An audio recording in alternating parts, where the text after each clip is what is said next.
issue na sinasabi ni Bugoy, parang mahirap siyang paniwalaan personally because at first, he was attacking the administration and then this time, bumaliktad siya. So parang yung credibility niya, for me, is not very strong.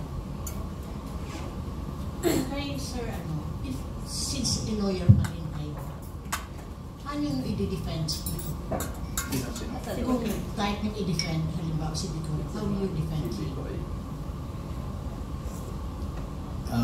That's true. I'm still a lawyer. I take my MCLE, so I'm still in the role of attorneys. Otherwise, if I don't take the MCLE, I will be delisted from the role of attorneys. First, the IBP already distanced itself from Bicoy. But if the case that he is facing right now has nothing to do with the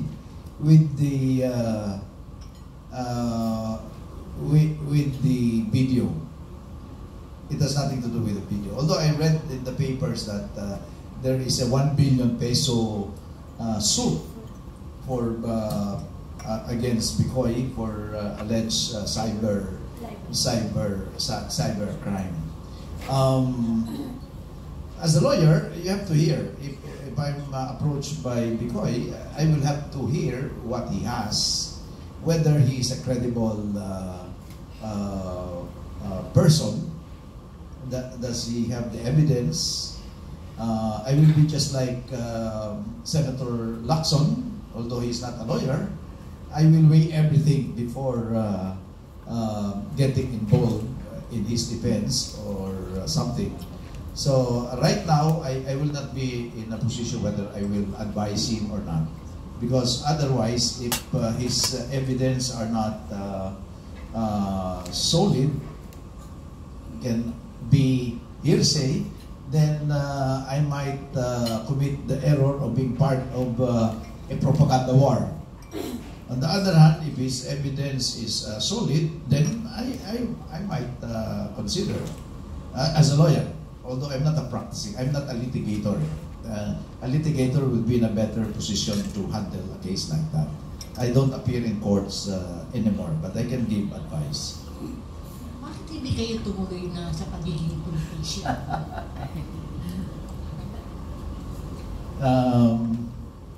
When I tell Romano, you put me on the spot. I voted for you. Yes, thank you very much. I took a temporary leave. There you are. There is an insinuation that this is not permanent. But I had to work. You may not. Some people may not believe my story, but I have 6 children.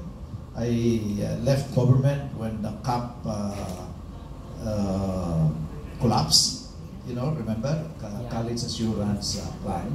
This is very personal, but my only savings was that CAP. I prepared for the education of my children. But when it collapsed, and my children were supposed to enroll in Ateneo, can you imagine how much money I would have to raise? So I decided to resign as DING secretary and prepared for consulting work because I am a lawyer. But 2 months after I opened my office, the owners of Manila Hotel invited me to lunch, and the rest is history. I promised I will give it a try for 1 year, but I got hooked to the work, and I've been there for the last 12 years and 8 months. So now, it doesn't mean that I'm not serving our people. I'm serving our people through Magpayo Nga Kayo and Sagot Ko Yan. Sagot Ko Yan is a 17-year-old awarded KBP Golden Dove Award and lately the PMAP Makatao Award. It's the best public service program. And I'm able to help our countrymen. And that's my form of service, in addition to my writing a column at the Bulletin. Sagot Ko Yan has remained, I think, with high rating and many advertisements, because people told me that they find the program very useful. They receive a lot of useful information on issues that confront our society, the impact of these issues on the day-to-day life of our people, so they can decide better because of the information that we bring out and the answers of my guests, because the format is I have a guest and I just don't interview, we exchange ideas. It's a discussion actually on the air, which I initiated. So government service at this point is not in my agenda. Otherwise, my kumare will hit me on the head if I turn my back against her. Actually, we have callers po who calls a president. So, merong connotation na para, bakit hindi ka tumakbo? So, marami pong nagtatanong. So, sinasabi ko, dadating ang panahon, sa tamang panahon. Hindi ba ngayon? It may not come. Only God, in God's time. Walang nagtanong sa inyo kung bakit nag-collapse ang college assurance. Well, I think Kasi may mga it's well publicized that it got itself overextended, invested in so many businesses that eventually did not bring the needed return, and so the college assurance plan financial position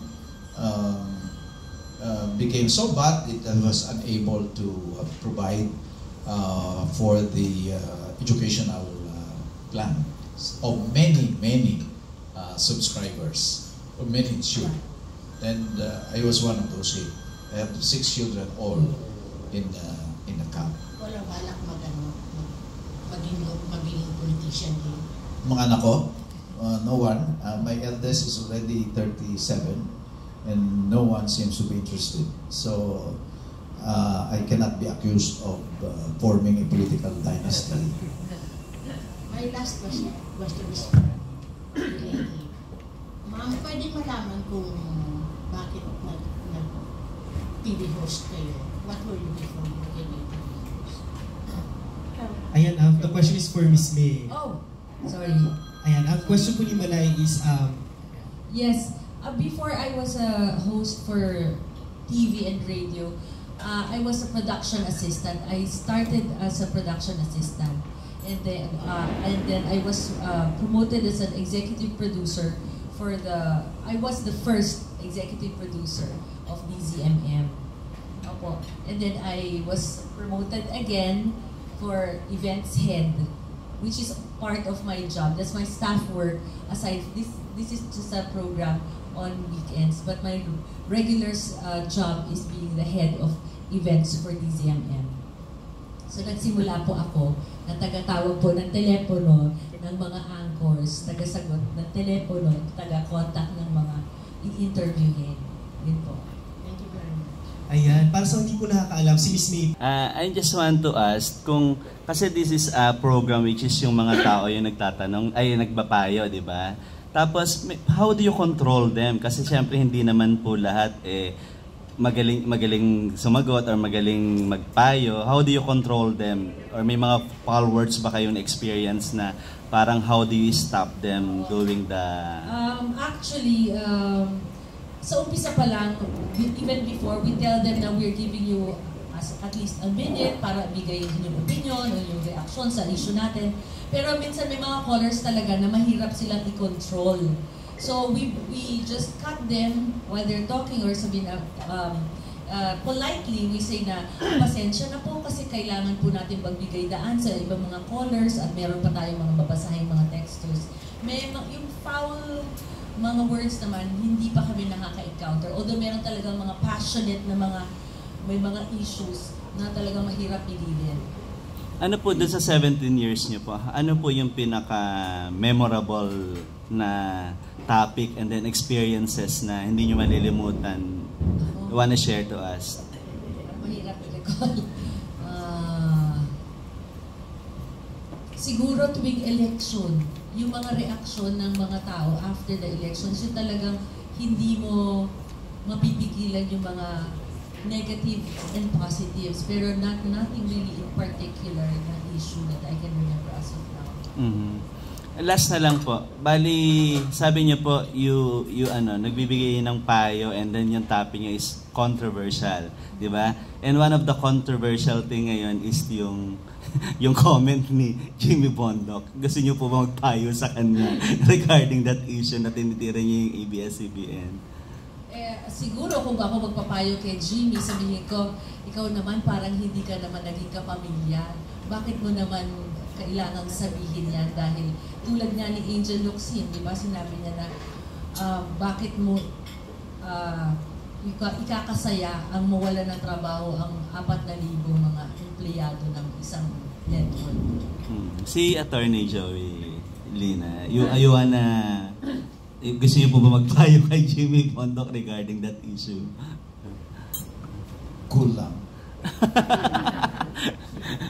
Thank you po. Salamat po, Kuya Al.